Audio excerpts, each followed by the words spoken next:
Bismillahirrahmanirrahim. Assalamualaikum warahmatullahi wabarakatuh. Alhamdulillahirabbil alamin. Innal hamdalillah nahmaduhu wa nasta'inuhu wa nastaghfiruh wa na'udzu billahi min shururi anfusina wa min sayyiati a'malina. May yahdihillahu fala mudilla lahu wa may yudlilhu fala hadiya lahu. Wa asyhadu an la ilaha illallah wahdahu لا شريك له وأشهد أن محمدا عبده ورسوله الذي لا نبي ولا رسول بعده. اللهم صل على نبينا محمد وعلى أزواجه أمهات المؤمنين وذريته وأهل بيته وأصحابه ومن والاه. أعوذ بالله من الشيطان الرجيم. يا أيها الذين آمنوا اتقوا الله حق تقاته ولا تموتن إلا وأنتم مسلمون. وأوصيكم wa iya ya nafsi bitaqwallahi faqad fazal muttaqun. Alhamdulillahirabbil alamin. Hadirin sekalian, Bapak-bapak, Ibu-ibu yang dirahmati Allah, segala puji bagi Allah. Saya wasiatkan untuk diri saya dan hadirin sekalian, marilah kita bertakwa kepada Allah Subhanahu wa taala dengan sebenar-benar takwa. Engkang mongko kali mohon maaf ini terlambat sedikit, jam 8 nggih, biasanya kan jam 8 kurang kita mulai. Kowe tau dugi mriki kok kepengen majang terus ngalor jajan sini gimana? Terus bali mulai punten mesin ini keringetan ini. Hadirin sadaya Allah wa iyyakum, monggo kita lajengaken. Setelah orang sampai di dalam kedudukan memikirkan ibadah kepada Allah, ada 6 ya sudah kita bahas. Memikirkan sesuatu yang batil, sesuatu yang hak, memikirkan sesuatu yang bermanfaat dan berbahaya, dan jalan untuk mencapai sesuatu yang bermanfaat, sesuatu yang hak, serta jalan untuk menjauhi sesuatu yang batil atau sesuatu yang berbahaya. Ada 6 sudah kita bicarakan.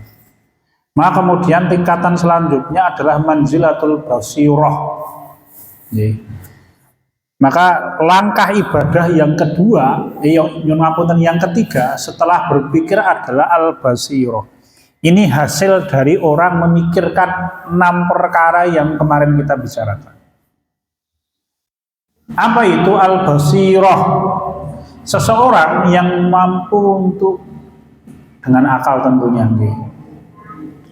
menetapkan mana yang hak dan mana yang batil sesuai dengan bimbingan Allah Ta'ala. Dia juga menetapkan dengan bimbingan Allah mana yang bermanfaat dan mana yang berbahaya. Lalu kemudian dia mulai merancang langkah untuk menetapi yang hak dan yang bermanfaat, serta dia mulai merancang langkah untuk menjauhi semua yang batil atau semua yang berbahaya. Maka Allah Ta'ala akan karuniakan di dalam hatinya apa? Al-basirah. Basirah. Jadi apa itu basirah? Basirah itu adalah nurun fil qalbi yabsuruhu bihi al-wa'da wal wa'ida wal jannata wan nar wa ma a'adallahu fi hadhihi li awliyaihi wa fi hadhihi li a'daihi. Basirah itu adalah cahaya fil qalbi, di dalam hati, yubsiru bihil wa'da wal wa'ida.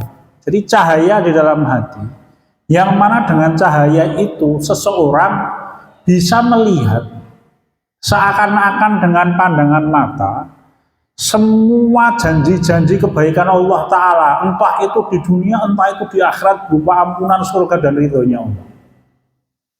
Atau melihat dengan nyata seakan-akan dengan mata kepala semua ancaman yang Allah berikan kepada orang-orang yang bermaksiat kepada Allah, baik itu di dunia ataupun di akhirat. Itu basirah namanya.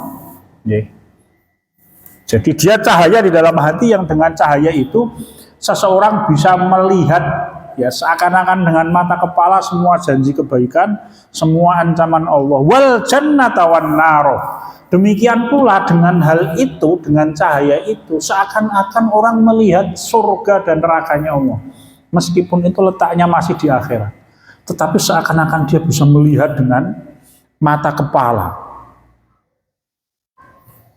Ya, nanti kita bicarakan panjang. Wa ma a'adallahu fi hadhihi li awliyaihi wa fi hadhihi li a'daihi.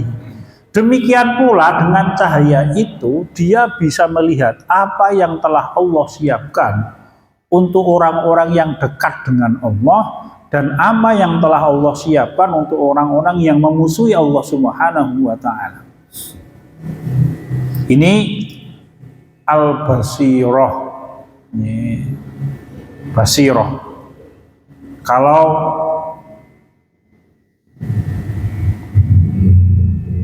sebagian ulama itu menetapkan bahwa basirah ini adalah satu cahaya yang bukan satu cahaya, satu perangkat yang memang dengan itu Allah Ta'ala semakin menambah petunjuk bagi seorang manusia.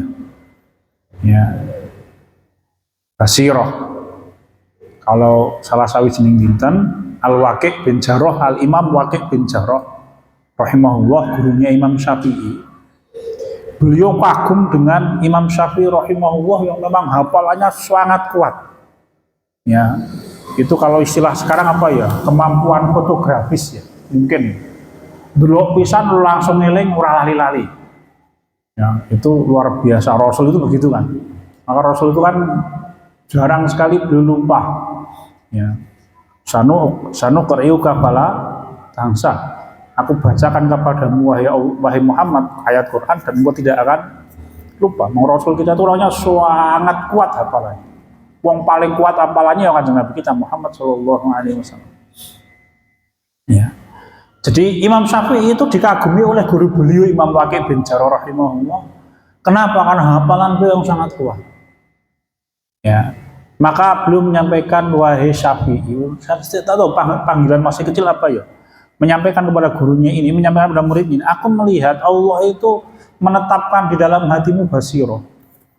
Ya. Jadi aku melihat Allah itu menetapkan di dalam hatimu basirah. Fala tudfi'uhu bil ma'asi, maka jangan engkau matikan cahaya itu dengan maksiat yang engkau kerjakan kepada Allah Subhanahu wa taala. Ini yang disampaikan oleh Waqi' bin Jarrah. Kenapa? Karena memang basirah itu hidayah, perangkat hidayah yang dengan hal itu seseorang akan semakin baik. Semakin baik di dalam pandangannya Allah tentunya aja. Di dalam pandangannya Allah. Nurun fil qalbi yabsuru bil wa'da wal wa'idah. Dengan itu seseorang bisa melihat nyata bahwa janji Allah itu benar dan ancaman Allah itu benar. Bayangkan kalau peristiwa perang Ahzab itu, apa yang dikatakan orang-orang yang beriman dipun abadikan oleh Allah untuk yang surat Al-Ahzab punika.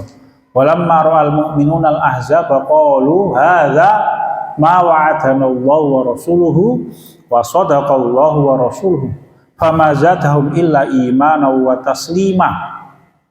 Terus Allah Ta'ala menyampaikan tentang perihal para sahabat. Jadi dalam kondisi genting, beratnya perang Khandaq. Wah, ini peperangan yang sangat menakutkan, gitu. Nah, di dalam ayat sebelumnya itu Allah Ta'ala menyampaikan hatta idza zaqat 'alaihimul ardu bima rahubat. Ya. Jadi betul-betul bumi itu sempit untuk kaum muslimin. Terus nyawa sampai di tenggorokan seakan-akan. Salah sawijining dinten saya pernah membaca satu riwayat bilih dalam rangkaian peristiwa perang Khandaq itu salah sawijining dinten Kanjeng Nabi kita Muhammad SAW itu selesai sholat di dalam satu majelis pas peristiwa Khandaq ini masih dikepung waktu itu Madinah. Rasul kita Muhammad SAW itu menyampaikan, siapa salah seorang di antara kalian yang mau mencarikan berita tentang pasukan yang mengepung itu, pasukan Ahzab itu, maka dia akan menjadi tetanggaku di surga. Wis sahabat orang sing ngacung loh Mas, tidak main-main itu. Itu para sahabat yang terkenal dengan kekuatan hati, mentalnya wis dadi orang sing ngacung. Sampai diulangi 2 kali oleh Kanjeng Nabi kita Muhammad SAW. Siapa di antara kalian yang mau mencarikan berita tentang pasukan gabungan yang mengepung itu, maka dia menjadi tetanggaku di surga. Kelakep orang sahabat yang menyediakan diri. Sampai diulangi 3 kali oleh Kanjeng Nabi kita Muhammad SAW. siapa di antara kalian yang mau mencarikan berita tentang pasukan Ahzab yang mengepung Madinah? Itu 3 kali itu tidak ada seorang sahabat yang mau. Bukan semuanya menentang, enggak, diam semuanya, Mas. Setelah itu Rasul kita Muhammad SAW menyebut nama. Ya, siapa itu? Hudzaifah bin Yaman radhiyallahu anhu. Wahai Hudzaifah, carikan berita. Maka Hudzaifah bin Yaman radhiyallahu anhu itu ora kokean ngomong, langsung sendika dawuh beliau berjalan. Hanya setelah peristiwa itu Hudzaifah bin Yaman itu menyampaikan, ketika namaku disebut oleh Nabi Muhammad, waktu itu aku merasa dilemparkan kepada kematian. Itu Hudzaifah bin Yaman loh, Mas. Betul-betul gentingnya peristiwa perang Khandaq itu. Ya, Hudzaifah bin Yaman dikira hukuman mati kan. Ya. Dan apa diabadikan oleh Allah ini yang tadi terkait dengan apa namanya itu, dengan kemampuan para sahabat untuk melihat janji kemenangan dari Allah, kemampuan para sahabat untuk melihat bahwa Allah akan mengalahkan musuh-musuhnya, maka mereka sedang dikepung. Diabadikan oleh Allah Taala, falamma ra'al mu'minuna al-ahzaba qalu hadza ma wa'adana Allahu wa rasuluh.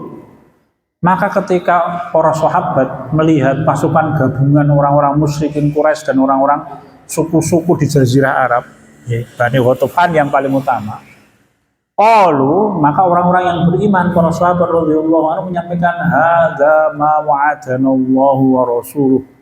Ini yang dijanjikan oleh Allah dan Rasulnya. Wa sadaqallahu wa rasuluh, dan maha benar Allah, demikian pula Rasul kita pasti berkata benar.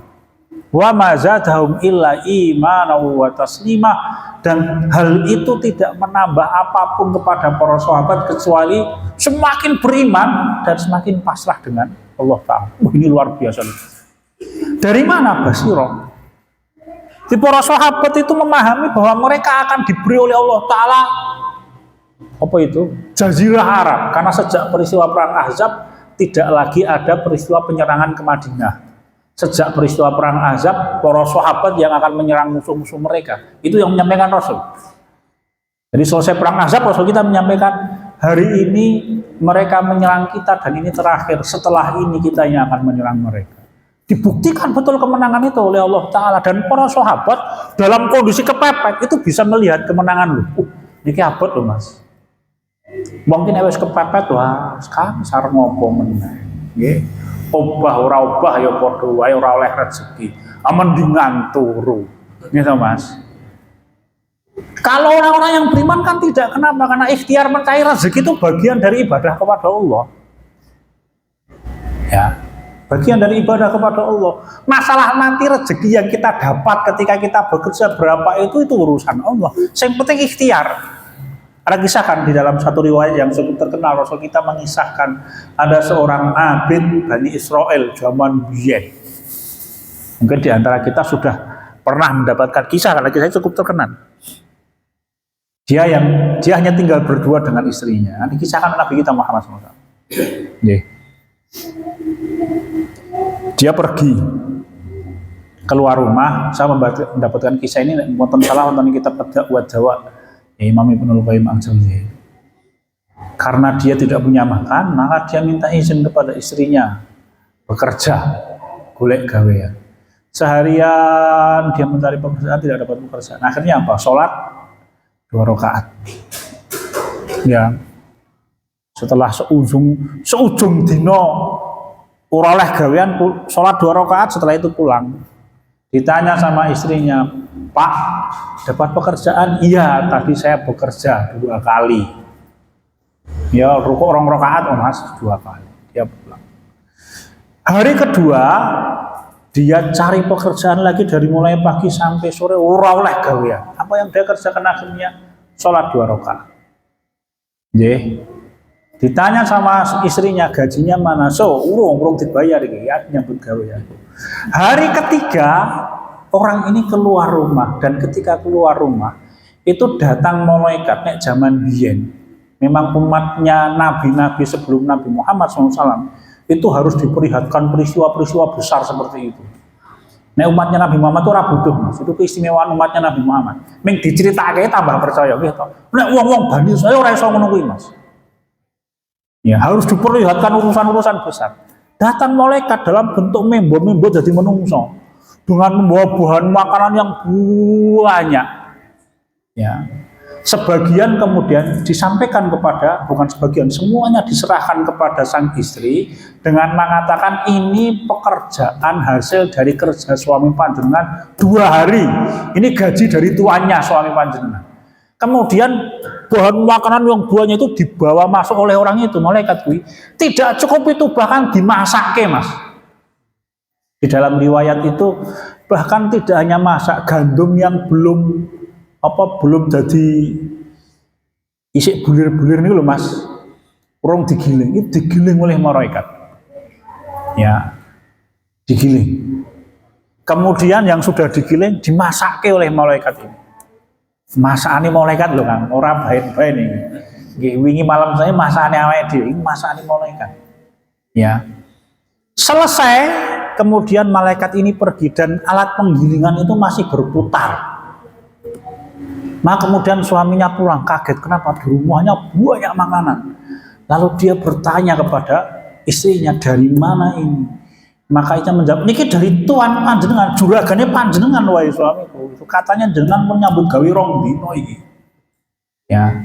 Lalu kemudian sang suami itu masuk ke dapur dan dia melihat alat penggilingan itu masih berputar. Lalu dihentikan oleh sang suami. Kanjeng Nabi kita Muhammad SAW itu ngendika, kalau misalkan alat penggilingan itu tidak dihentikan oleh suaminya, dia akan bisa berputar sampai hari kiamat. Kenapa? Mana barokahnya malaikat itu. Demikian. Jadi apa ini hikmahipun? Hikmahipun bahwa orang yang beriman kepada Allah, dia berikhtiar. Dia menatap janji Allah dengan keyakinan yang datang dari Basiro, dan dia berikhtiar untuk mewujudkan apa yang dijanjikan oleh Allah Ta'ala punika.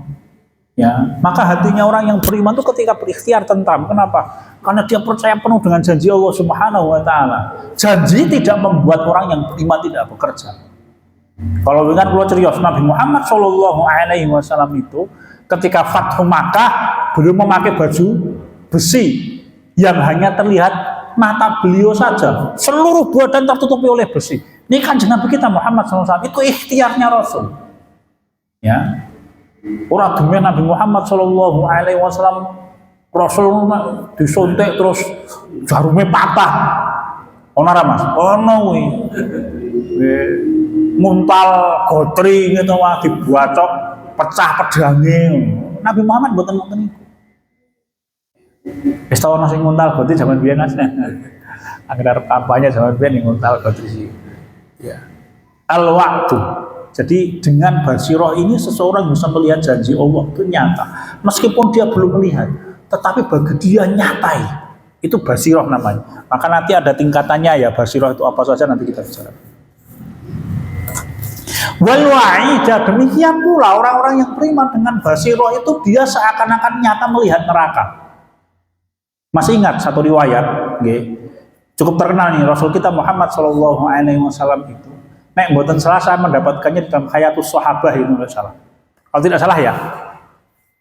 Jadi Rasul kita Muhammad Shallallahu Alaihi Wasallam menika salah satu jeneng dinten mendapatkan pengakuan seorang anak muda yang berbuat dosa, ya, berzina intinya begitu. Dia bertobat mengadu kepada kanjeng Nabi kita Muhammad SAW. Ya.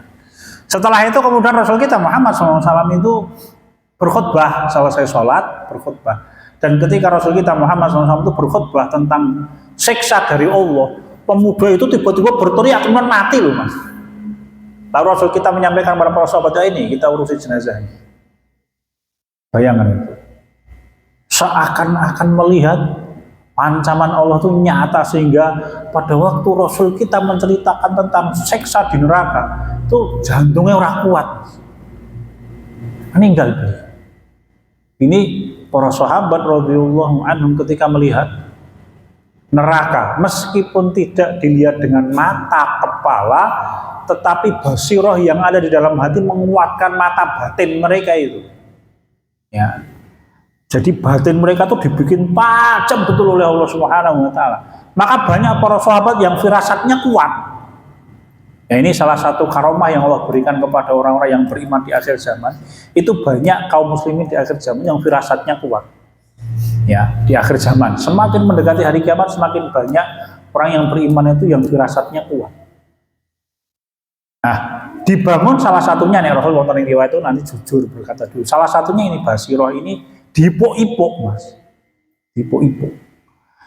Salah sawijining dinten Abu Bakar As-Siddiq radhiyallahu anhu menika dibawakan makanan. Apa itu? Daging kambing, kambing guling lah. Mas. Nek neng wong Arab iki kambing guling siji nggih wong siji. Nek awake kambing guling siji wong 150. Ya. Jadi kambing guling dibawakan ke tempatnya Abu Bakar As-Siddiq radhiyallahu anhu. Nah, kemudian oleh Abu Bakar As-Siddiq radhiyallahu anhu didaharingi. Lepas dahar punika, Abu Bakar As-Siddiq radhiyallahu anhu teringat, baru bertanya, "Ini nyuwun ngapunten, pembantuku ini kamu kok bisa beli kambing ini dari mana?" gitu. Oleh duit semono ndi kok iso duit-duit tuku ngene.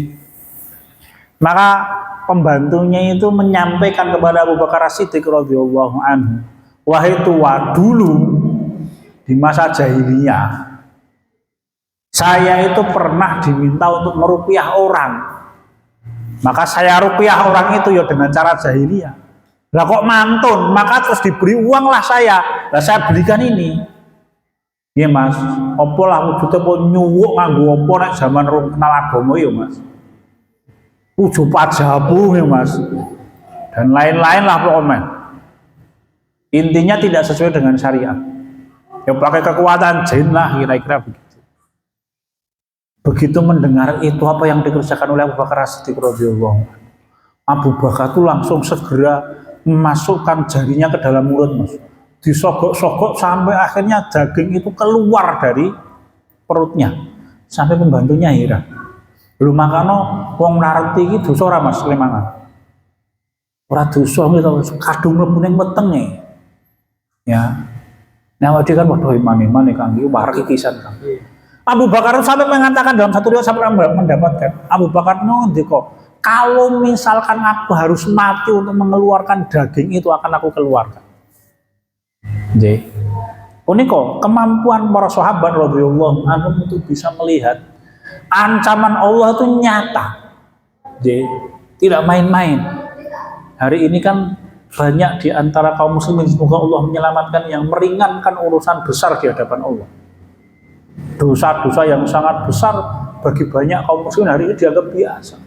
Naudzubillah, kita mohon perlindungan kepada Allah Subhanahu wa taala.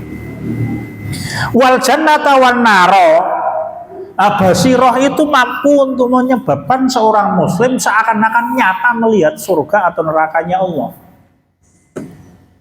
Salah sawijining dinten itu Rasul kita Muhammad SAW pernah bertanya, sebentar saya carikan hadisnya ya, kepada dua orang sahabat.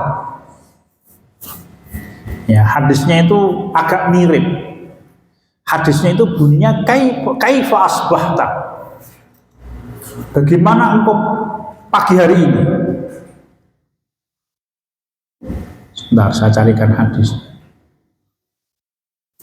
Maka dua orang sahabat ini berkata, nah, satu sahabat namanya Harithah, ya, sahabat Harithah yang satu lagi itu namanya sahabat kalau tidak salah Ibnu Mas'ud kalau tidak salah nih. Yang satu itu Harithah, ada dua riwayat itu.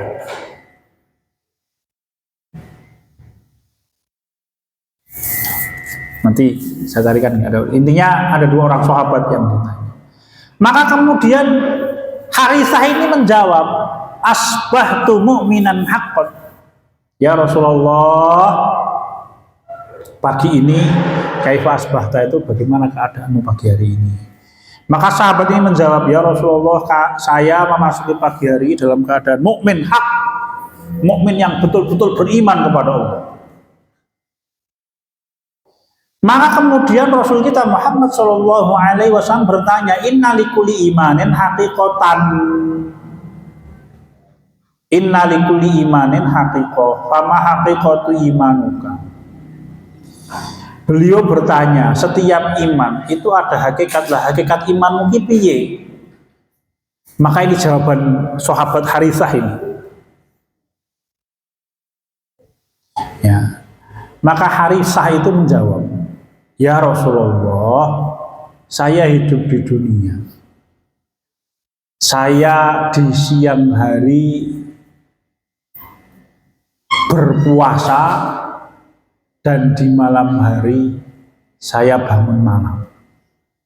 Wa ka'anni bi arsy rabbi barizan. Ya Rasulullah, seakan-akan saya itu melihat dengan mata kepala saya sendiri arsy-nya Allah. Wa ka'anni bi ahlil jannati fil jannah yatana'amuna fiha. Seakan-akan saya itu melihat dengan mata kepala saya sendiri bagaimana para penghuni surga itu sedang bersenang-senang di dalam surga. Wa ka'anni bi ahlin nari fin nari yu'adzabun. Dan seakan-akan saya melihat para penghuni neraka itu sedang diseksa di dalam neraka mereka. Ya, maka Rasul kita Muhammad SAW menyampaikan, asabta falzim mu'min nurullah fi asabta falzim. Engkau telah mendapatkan sesuatu yang berharga, maka jaga. Nek wonten ing riwayat sanesipun itu arafta, engkau telah bermakrifah kepada Allah, maka jaga itu. Ya, ini riwayat yang disampaikan oleh Imam Al-Bazzar. Nanti di dalam hadis yang lain yang tadi disampaikan kepada sahabat Harithah itu ditanyakan oleh Rasul kita Muhammad SAW kepada sahabat yang lain. Sahabat Mu'ad bin Jabal. Jawabannya hampir sama. Saya melihat seakan-akan orang sedang jongkok di mahsyar ya Rasulullah. Sampai seperti itu para sahabat itu. Maka Rasul kita menyampaikan, arafta, engkau telah bermakrifah kepada Allah, maka jaga itu. Apa ini mas? Ini basiroh. Basiroh. Dengan basiroh ini seseorang seakan-akan bisa melihat surga dan neraka. Jadi ketika dibacakan ayat-ayat Allah itu bertambah keimanan, gitu. Innamal mu'minuna alladzina idza dzukirallahu wajilat qulubuhum. Orang mukmin itu kalau dibacakan, disebutkan nama Allah, ya, dibacakan ayat-ayat Allah, wajilat qulubuhum, maka hati mereka bergetar. Wa idza tuliyat alaihim ayatu zadatu iman. Dan ketika dibacakan di depan mereka ayat-ayatnya Allah, zadatu iman, maka imannya semakin bertambah. Wa ma'atallahu fi hadhihi li awliyaihi wa fi hadhihi li a'daihi. Dengan basirah itu seseorang bisa melihat seakan-akan nyata apa yang Allah janjikan berupa kebaikan-kebaikan dan pertolongan kepada orang-orang yang dekat dengan Allah, dan juga ancaman-ancaman yang nyata kepada orang-orang yang menjadi musuh-musuhnya Allah. Ketika perang Uhud, kan Nabi Muhammad dan para sahabat itu lari bertahan di Gunung Uhud, bukan di Bukit Jabal Rumat, Gunung Uhudnya itu kan. Gunung Uhud itu gunung yang besar, panjangnya sekitar 7 kilo, gunung batu itu. Kalau yang dipakai oleh pemanah untuk memanah yang 50 orang itu Jabal Rumat itu bukit kecil lah, mungkin tingginya ya paling sak masjid ini ada atau tidak itu. Kalau Gunung Uhud itu di belakangnya, besar tinggi gunung batu itu. Nah, para sahabat radhiyallahu anhu itu setelah mati syahidnya 70 orang sahabat, mereka menarik diri naik ke Gunung Uhud itu. Ya, maka orang-orang musyrikin Quraisy tidak berani mengejar ke atas, naik ke atas, boleh mati kan para sahabat di atas. Maka kemudian orang-orang musyrikin Quraisy berhenti. Lalu kemudian panglima perangnya Abu Sufyan waktu itu belum masuk Islam. Itu berteriak dengan suara yang keras, al-harbu sijalun yaumun lana wa yaumun alaina. Al-harbu sijalun. Peperangan itu ya silih berganti. Yaumun lana, satu hari kita menang. Wa yaumun alaina, satu hari kita kalah. Maksudnya bagaimana? Maksudnya dulu para sahabat mengalahkan orang-orang musyrikin Quraisy ketika perang Badar. Sekarang ganti sing ngalahke para sahabat orang-orang musyrikin Quraisy ketika perang Uhud. Para sahabat diam. Dan ini perang urat syaraf, Mas. Kalau didiamkan saja, itu mental para sahabat bisa jatuh. Kenapa? Oh, berarti memang betul peperangan kis perang urusan itu ganjaran paurai. Pokoknya perang biasa. Maka Rasul kita dawuh kepada Umar bin Khattab radhiyallahu anhu untuk menjawab, karena memang Umar itu suaranya paling keras. Maka Umar itu menyampaikan ini loh, orang yang beriman itu bisa melihat semua janji Allah kebaikan untuk orang yang beriman, dan bisa melihat semua ancaman Allah untuk orang-orang yang ingkar kepada Allah. Maka Umar bin Khattab radhiyallahu anhu berteriak, lasnas sawa qatlana fil jannah wa qatlakum finnar. Umar bin Khattab berteriak keras itu, lasnas sawa, beda kita orang-orang yang beriman, beda dengan kalian wahai orang-orang musyrikin Quraisy. Kenapa? Qatlana fil jannah. Orang yang mati terbunuh di dalam peperangan ini di antara kami itu masuk surga. Wa qatlahum finnar. Sedangkan orang-orang yang terbunuh di antara kalian, wa qatlahum finnar, ya, ada di neraka. Ingat toh ketika perang Badar itu, musyrikin Quraisy tokoh-tokohnya itu dikumpulkan oleh Kanjeng Nabi Muhammad SAW yang sudah tewas 70 orang, dilebokkan yang sumur siji, Mas. Ya, dilebokkan yang sumur. Lalu Rasul kita Muhammad SAW itu dibikin sumur itu berkata, wahai orang-orang musyrikin Quraisy, apakah engkau sudah melihat apa yang Allah janjikan untuk kalian?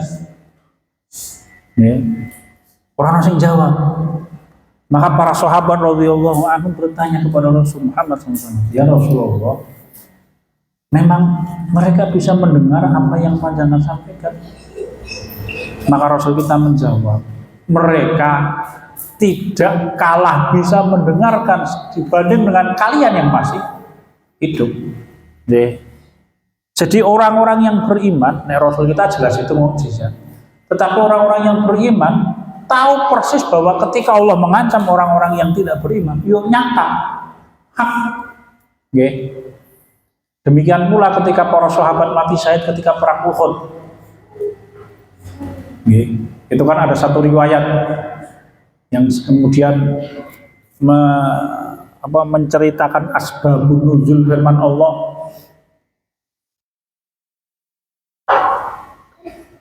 Dimana wala taqul liman yuqtalu fi sabilillahi amwat bal ahya'u walakin la tash'urun. Atau kalau tidak, wala taqul liman yuqtalu fi sabilillahi amwata bal ahya'um 'inda rabbihim yurzaqun, sampai akhir ayatnya nanti. Itu kan ceritanya sahabat Amr bin Jamuh. Ya. Sahabat Amr bin Jamuh radhiyallahu anhu mati syahid ketika perang Uhud. Ya. Sedihlah keluarganya. Lah Amr bin Jamuh itu ketika mati syahid perang Uhud, oleh Allah diletakkanlah rohnya di surga dan mendapatkan nikmat surga. Maka mereka orang-orang yang mati syahid ini minta izin kepada Allah, wahai Allah, mbok kami dihidupkan lagi biar kami bisa menceritakan kepada keluarga kami akan surga yang kami dapatkan. Maka Allah Ta'ala menjawab, ora iso, kira-kira begitu. Tidak bisa, harus mati itu mati. Ya. Tetapi kalau begitu, para sahabat ini menyampaikan, ceritakan keadaan kami kepada keluarga kami. Maka Allah menurunkan firman-Nya tadi. Janganlah engkau mengira orang-orang yang mati syahid di jalan Allah itu mati tetapi ahya'un 'inda rabbihim yurzaqun, tetapi mereka ahya, hidup 'inda rabbihim yurzaqun, dan diberi rezeki oleh Allah Ta'ala. Ada satu kisah. Kisah ini saya dapatkan di dalam Rawdur Riyahin fi Qasasil Mujahidin. Taman-taman yang indah dalam kisah-kisahnya para mujahidin. Jadi ada kisah di zamannya sahabat atau tabi'in. Ketika berperang menghadapi musuh orang kafir, dua orang teman ini, satunya mati syahid berhadapan dengan musuh yang sangat gagah. Yang satu masih syahid, yang satu masih hidup. Akhirnya dia bertarung dengan musuh yang bisa mengalahkan temannya ini. Akhirnya kemudian dia pun hampir kalah. Ketika hampir dibunuh oleh musuhnya, tombak itu sudah diletakkan di atas lehernya. Lalu orang kafir itu sombong. Ya, sopo serat lu kowe, kira-kira begitu. Ora ana wong liyane. Itu tiba-tiba temannya yang mati saya itu bangun loh, Mas.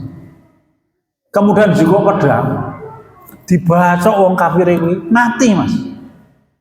Kaget kan temannya. Wah, kok guys mati? Dijawab loh, wong mati saya itu orang mati, kira-kira begitu, Mas. Kemudian dia meninggal lagi, geletak mana, Mas? Ya, itu kisah di kalangan nek sahabat atau masanya tabi'in itu. Sebagaimana nanti di masanya Imam Hasan Al-Basri itu ada perampok jumlahnya 6 atau 7 kakak beradik ini. Ya, kakak beradik ini kakak-kakaknya yang berarti kalau 7 itu berarti 6 mati syahid kabeh. Ya, tinggal adiknya bisa selamat dari musuh. Bahkan selamat itu dia membawa putrinya Kaisar untuk dinikahi. Karena ini perangnya melawan pasukan Romawi.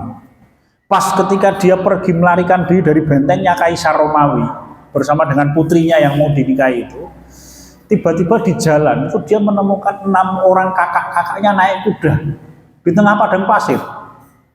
Makanya kakak-kakaknya itu mati saya di depan mata dia loh. Kaget lah, loh kok jenengan mriki? Ayo, wong mati saya itu orang mati. Begitu, Mas. Sama di dalam kisahnya Rawdur Riyahin fi Qasasil Mujahidin ini saya dapatkan. Ini di masanya Imam Hasan Al-Basri, berarti masanya tabi'in ini. Ya. Jadi orang-orang yang beriman percaya dengan janji Allah Ta'ala begitu. Dan karomah itu semakin mendekati hari kiamat semakin banyak. Ya. Kalau misalkan dibukukan karomah di zamannya Nabi Muhammad dengan karomah di akhir zaman itu jauh lebih banyak karomah di akhir zaman. Kenapa? Karena orang-orang yang beriman di akhir zaman butuh banyak keajaiban-keajaiban seperti itu untuk menguatkan keimanan. Sebenarnya saya percaya nih, Mas, yakin saya itu kayak mujahidin di Gaza sekarang itu pasti banyak karomahnya, Mas. Belum terungkap. Ya, tapi saya yakin itu. Karena istimewa. Jalur Gaza itu kan lebarnya paling 10 kilo. Paling, Mas.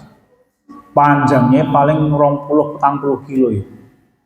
Itu diserbu dengan senjata yang paling canggih sak dunia, Mas. Sing rung diguming bom nuklir kuwi. Tetapi saya yakin nek Israel rawani ngebom nuklir. Bom nuklir nang kono mati kabeh sak Israel, mati kabeh. Ya. Semua orang mati malah. Itu semua senjata dipakai dan mereka bisa bertahan. Dengan senjata yang hitungannya ya enggak canggih-canggih amat lah. Ya, paling senapan mesin, paling RPG, paling apa, Mas? Senjata-senjata rakitan yang mereka bikin dan bisa bertahan sampai hari ini. Itu puasi karomahnya banyak. Mengawal dia orang oleh cerita nih. Semakin mendekati hari kiamat itu akan semakin banyak karomah-karomah yang Allah berikan kepada orang-orang yang beriman. Demikian pula hukuman Allah untuk orang-orang yang ingkar kepada Allah semakin nyata. Janji Allah itu semakin ceplok bahwa Allah akan menghinakan orang-orang yang tidak beriman kepada Allah. Wah, nyata itu semakin kelihatan. Ya begitu.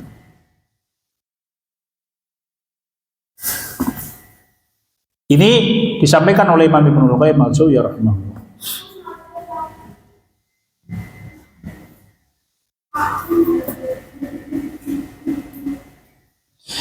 keterangan selanjutnya, ka'annahu yushahidu ru'yal aini, ru'yal aini. Seakan-akan dia melihat semua janji-janji Allah itu ru'yal aini, dengan mata telanjang. Ya. Ini disampaikan oleh Imam Ibnul Qayyim al-Jauziyah rahimahullah. Wal basiratu ala salasati darajat. Basirah ini ada 3 tingkatan kata Imam Ibnul Qayyim al-Jauziyah. Man istakmalaha faqad istakmalal basirah. Barang siapa yang menyempurnakan 3 perkara ini, maka dia telah menyempurnakan basirahnya. Apa saja itu? Mari kita bicara. Martabatul ula minal basirah. Ya. Apa itu al basirah fil asma'i wassifat? Pertama, basirah yang pertama itu adalah basirah tentang nama-nama dan sifat-sifatnya Allah. Ini penting untuk apa? Untuk semakin meyakinkan kita akan Allah. Bapak-bapak, ibu-ibu, hadirin sekalian yang dirahmati Allah. Kadang-kala kita itu nek sinau tauhid ini mantepe nek membahas tauhid uluhiyah. Gitu. Makanya kalau kita kepengen betul-betul mengenal Allah dan zatnya Allah, itu ya tauhid asma wa sifat. Maka tauhid asma wa sifat itu kalau saya materi yang sangat menarik. Bapak sampai beberapa ulama itu menulis khusus kitab tentang tafsir nama-nama Allah. Ya, Syekh siapa namanya? Abdul Razak Al-Abbad itu profesor doktor itu beliau punya kitab judulnya Fikih Asmaul Husna. Dr. Umar Sulaiman Al-Askor itu punya kitab Asmaul Husna, sama itu makna dari Asmaul Husna. Imam Ibnu Sirin itu punya ya kitab Asmaul Husna itu, Syarah Asmaul Husna. Ya. Jadi memang nama-nama dan sifat-sifat Allah itu sarana yang bisa kita pakai untuk semakin mengenal Allah Ta'ala. Ingat nih, Allah itu di dunia tidak bisa kita lihat. Ya, la tudrikul absar wa huwa yudrikul absar wa huwal latiful khabir. Jadi Allah itu di dunia ini tidak bisa dilihat oleh pandangan mata manusia siapapun. Nabi Musa alaihissalam yang diajak berbicara oleh Allah itu pun di balik hijab. Mengenai panjangan bika wonten ing tafsir Ibnu Katsir, Imam Ibnu Katsir itu menyampaikan, jadi Allah itu kalau berfirman kepada Nabi Musa alaihissalam itu di atas kepalanya Nabi Musa alaihissalam itu ada awan yang sangat tebal. Lalu Allah berfirman ketika awan sudah menutupi di atas kepalanya Nabi Musa alaihissalam. Nabi Musa. Nabi Adam itu pernah bercakap-cakap dengan Allah langsung, tetapi di surga, bukan di dunia. Kanjeng Nabi kita Muhammad SAW pernah bercakap-cakap langsung dengan Allah, tetapi dia tidak di dunia, tapi cuma naik ke Sidratul Muntaha. Ya, bukan di dunia ini. Maka selama kita di dunia ini tidak ada seorang pun yang bisa melihat Allah. Kalau ada orang yang bisa mengaku bisa melihat Allah langsung dengan mata kepala sendiri di dunia, maka dia adalah seorang pendusta. Kenapa? Karena dia mendustakan ayat Allah ini. Neneng swarga, oh iya, semua orang yang beriman yang masuk surga itu melihat Allah, ya kan? Lilladzina amanul husna wa ziyadah wa la yarhaqu wujuhum qataru wa la dhillah ulaika ashabul jannah. Ulang dikatakan dalam surat Yunus, lilladzina ahsanul husna wa ziyadah. Bagi orang-orang yang ihsan, berbuat kebaikan, al husna, bagi mereka husna, kebaikan yang lain yaitu surga, wa ziyadah, dan diberi tambahan oleh Allah yang sangat besar. Apa ziyadah? Apa tambahan yang sangat besar? Nek para ulama ngendika, yaitu Allah mengizinkan dirinya untuk dilihat, zatnya Allah dilihat oleh para penghuni surga. Jadi nanti kita masuk surga, kita akan melihat zatnya Allah, sangat indah. Saya pernah mendapatkan satu riwayat di mana Rasul kita itu menyampaikan ketika penghuni surga pertama kali melihat Allah itu sampai 70 tahun matanya tidak berkedip. saking indahnya Allah. Di dalam riwayat yang lain Rasul kita menyampaikan para penghuni surga itu setiap kali melihat Allah, kapan? Hari Jumat. Ya toh, hari Jumat itu hari pertemuan penghuni surga dengan Allah. Setiap hari Jumat. Itu sampai mereka lupa dengan nikmatnya surga. Saking indahnya Allah. Jadi ketika melihat zatnya Allah itu soal widodari seliwat kabeh, surah paling widodari. Nanti selesai hari Jumat baru kemudian mereka masuk ke dalam surganya lagi, tua bagus mas. Begitu. Ada riwayatnya kan demikian. Ya. Jadi memang Allah yang tidak terlihat, maka Allah menggunakan cara agar orang bisa beriman. Salah satunya bagaimana? Salah satunya Allah memperkenalkan dirinya dengan nama-nama yang indah dan sifat-sifat yang sempurna, yang mana nama-nama Allah itu bisa ditafsirkan. Misalkan Allah itu Al-Alim, Allah itu Maha Mengetahui. Maksudnya apa? Nah, seperangan ulama ngerti kok Al-Alim, Allah Maha Mengetahui itu maknanya innallaha ahata bikulli syai'in ilma. Allah itu melingkupi segala sesuatu di alam semesta ini. Langit 1 sampai langit 7 isine itu dilingkupi dengan ilmunya Allah, pengetahuannya Allah. Tidak ada satupun yang luput. Kita dari rumah numpak motor sampai ke masjid ini, motor itu rodanya mubeng ping piro itu Allah Ta'ala tahu. Bensin entek piro itu Allah Ta'ala tahu. Mau macet neng di nuntun pirang langkah itu Allah Ta'ala tahu. Ya. Neng dalam mabut ketemu kuonco itu Allah Ta'ala tahu. Semuanya diliputi oleh Allah Ta'ala dengan ilmunya Allah. Ahata bikulli syai'in ilma. Ini makna Allah Al-Alim.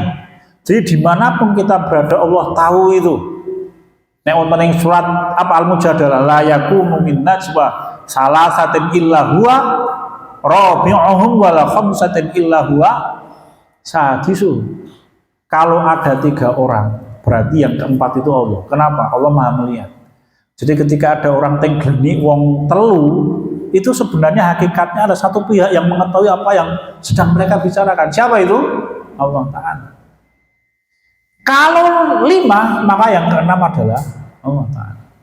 Dengan apa? Dengan ilmunya Allah. Ya, ini makna Al-Alim. Atau misalkan nama yang lain bisa dipelajari, apa Al-Hakim. Allah itu Maha Wicaksana. Apa maknanya? Salah satu maknanya adalah innallaha harrama ala nafsihi dzulma. Allah mengharamkan dirinya untuk berbuat zalim. Wicaksananipun Allah punika Allah ora bakal tumindak zalim kepada makhluknya siapapun itu, seujung rambut Fir'aun sekalipun, Raja Namrud sekalipun. Fir'aun dengan Raja Namrud itu lebih hebat sekali. Lebih hebat Raja Namrud. Kenapa? Raja Namrud itu hanya berkuasa di Mesir. Maka Nabi Nabi Syuaib alaihissalam itu ketika Nabi Musa alaihissalam ketika dikejar oleh Fir'aun lari ke Madian, ketemu dengan Nabi Syuaib, maka Nabi Syuaib mengatakan selamat, ya, engkau tidak akan bisa dikejar oleh musuh. Ya. Bagaimana ayatnya itu?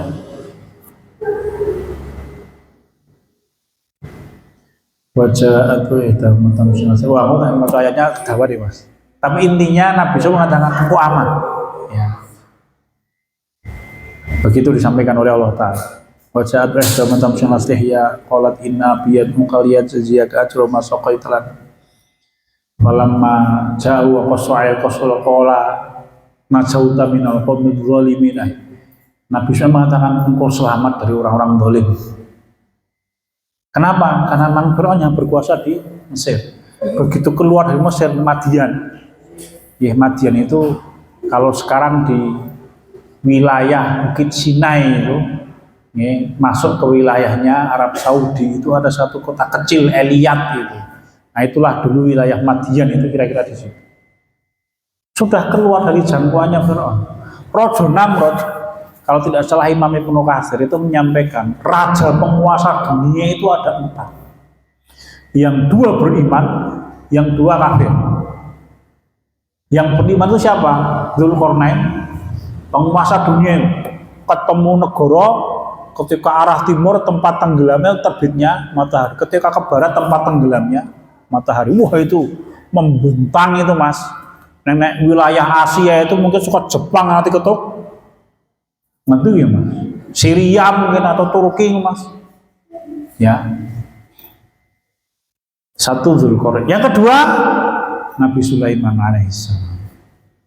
Ya, penguasa dunia Nabi Sulaiman ini. Kemana-mana numpak angin.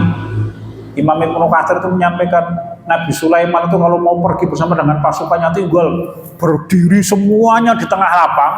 Kemudian nanti ada angin yang membawa mereka yang perjalanannya satu saat seperti 1 bulan perjalanan. Dan pasukannya tidak main-main mas, si jin, medeni. Nek geluti musuhnya raketok itu, medeni gimana? Yang kedua manusia, yang ketiga kawanan burung. Rono sing iso ngalahin mas. Wajar nyerang pasukannya Nabi Sulaiman tertentu selaput, diduga karo jin raketok. Wah, ngoten niku mas. Sedangkan raja sing kafir itu ada 2 penguasa dunia. Satu adalah Raja Namrud, yang kedua Bukhtansin, Nebukadnezar itu loh, yang dipakai oleh Allah untuk menghukum Bani Israil setelah membunuh Nabi Yahya dan Nabi Zakaria.